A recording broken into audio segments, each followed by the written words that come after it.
encourage it, not discourage it. Calling James Shaw. Mr. Chair, Simon Power, the Minister for Transport, is here because he has Simon Bridges. Sorry. We do miss Simon Power in this House, I think, but I'm very glad that Simon Bridges is in the House, given that one of his colleagues was formally extolling the government's policy around electric vehicles, where the government has a lofty vision, a grand goal, if you like, of doubling the number of electric vehicles, huge growth in that area, but no real plan other than to allow them to drive in bus lanes.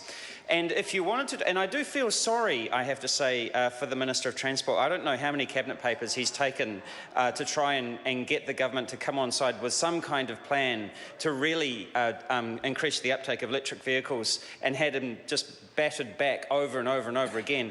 But having a group of people who can afford electric vehicles be able to drive in the bus lane is not going to significantly increase the number of electric vehicles in this country.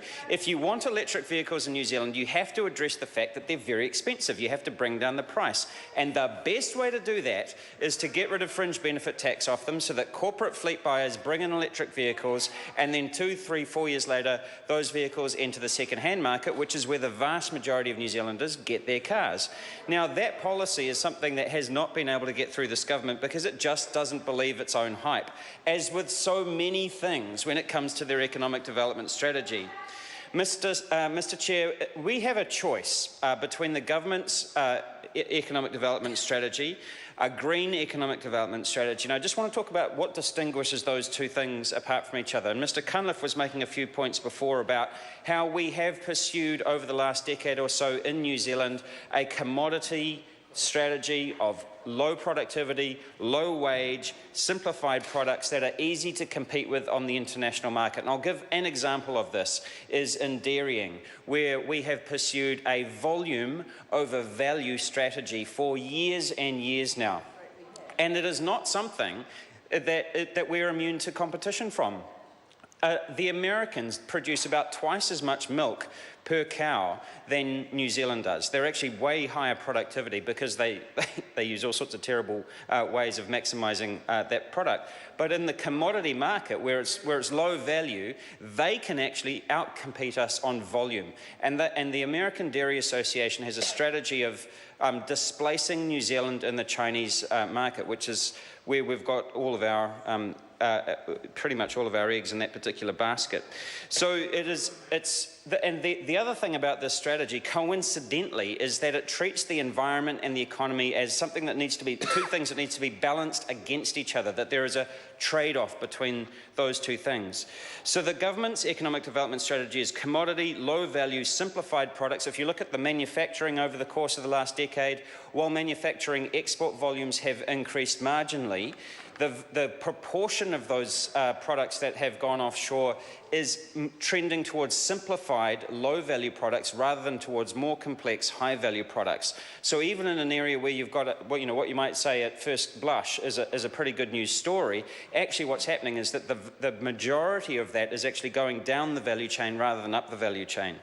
On the other hand, the Greens economic development strategy is for high-value, niche, brand New Zealand products that are hard to compete with because they trade on the very thing that underpins the brand New Zealand, and that is actually the environment. So actually, rather than treating the environment and the economy as two things that be balanced against each other, where there is a trade-off against each other, those two things, there is in fact a multiplier effect between the two, where you actually have businesses that enhance and restore the environment, and that actually creates the value in them.